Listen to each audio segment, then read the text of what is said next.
Sanibona bafethu 3-0, a very nice win bafowethu.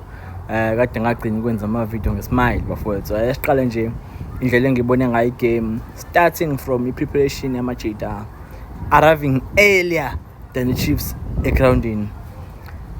I-attire, ama-haircuts kuma-players, amanye benza ama-change. It tells you ukuthi players, if it's mawuhamba kuma-tournaments amakhulu nje, you'll see ama-players normally aba-performayo ilaba aba-prepared, emakhanda, cuts and everything. And I'm seeing the opponent, abanye abakamini ukama emakhanda, abanye abagundile ema-cuts. I'm not saying every player must cut, but mangabe uyi-player like ungcolile bra. So I'm saying, okay, to me it is well prepared. Coming in, starting lineup, go forward. The Hoto supposed, I think, less than a minute was supposed to keep a very nice cross where Shaq band. So I'm saying, okay, we are here, we're scoring a goal.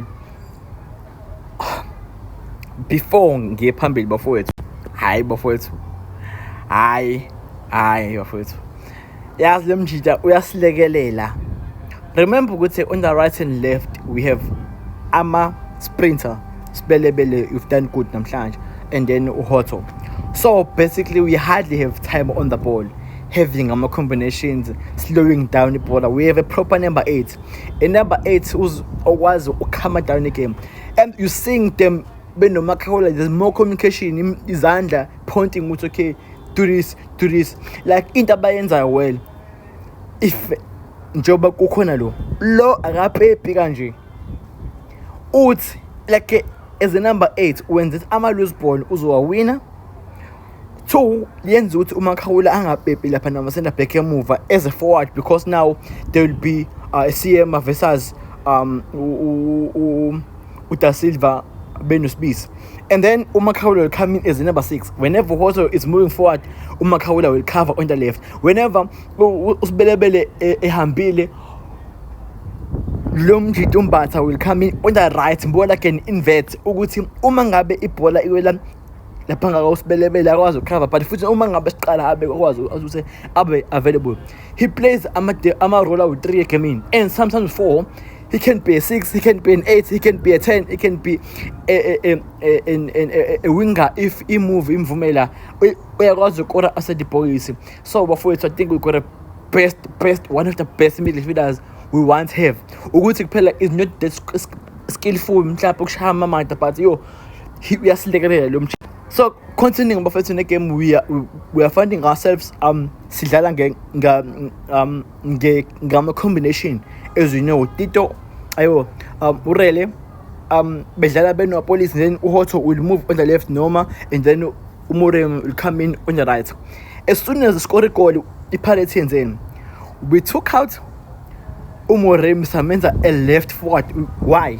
Because we saw ukuthi uMonyane is looking ngishilo iprimesh ukuthi le game izoveza why Pirates yamdedela uMako benomonyane. Kule goal isibili uSibelebele uyi-invert ngaleso sikhathi la guys. iPirates ngade ngagcina ukubuka sidlala tactically kamnandi kanje. uSibelebele uyi-invert, yes, ungaphakathi, and then we lose ibhola, uya-interceptor, uyaqhubeka ne-move. What uMonyane does, uzama ukubitha i-offside trap, uyahluleka, and then uyajoga, and then apolice it's a goal. So I'm saying ukuthi ingakho samdedela. Now we're playing with uSibelebele, who was more clever into abayenza compared to iSundowns. He doesn't commit ukuya kuPulemoti. Uwenza show ukuthi ucreate a shape lapha emuva sibe 4, and then he'll go kuPulemoti once uPulemoti wenza touch. So uyamvumela ukuthi okay, so long engali uyamvumela enza touch. So i-Chiefs sibhithile tactically, sayibhitha technically, and I really liked indlela phambili bese move ngakhona. Mbuthuma, you did well my boy. Yes, there was a time where Umoremi on the left, the keeper kona 6 yard ubunga move forward because ubu onside mhlawumbe ushayethe pin, but waba ngemove. But overall i-shift oyenzile ukule shape and uphuma. There's a time where ubuwenza khona ama-breakthrough wena as a striker. So he did very well namhlanje and usibelebele namhlanje ngifuna congratulate. But guys, siwinile, ngifuna kodwa ucriticize uSiyema. I think la majita ama-victim alalela uSiyema. Ngasho ngathi uthi uyangisabisa because sometimes he makes some mistakes are silly.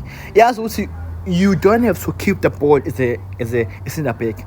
For you ukuthi siyaphuma ngawe, hold the ball, keep the ball. Sometimes ibhola ulihoda kakhulu ugcine esenzele pressure and uchayine some moments egame wenzile ukuthi if ibhola likuyena, he doesn't pass the ball easy to Hoto noma to whoever uzo on the right. What he does before I pass the ball, kumele alinde ukuthi enze pressing. So we're done. Fitness, preparation, finishing, amagoal abengaba maningi. And then now what we do is basically we place about it's about 10. We start to cash as over center back. About guys, whoever was saying Gumakhaula is not a good midfielder. Game question among support separate. If you know he engineer team, look at how he covers he position the team. Let him he overlap ngenxa yakhe because of him. Igol lesibili usibelebele ubese boxing but right back because why? There's cashing a mover.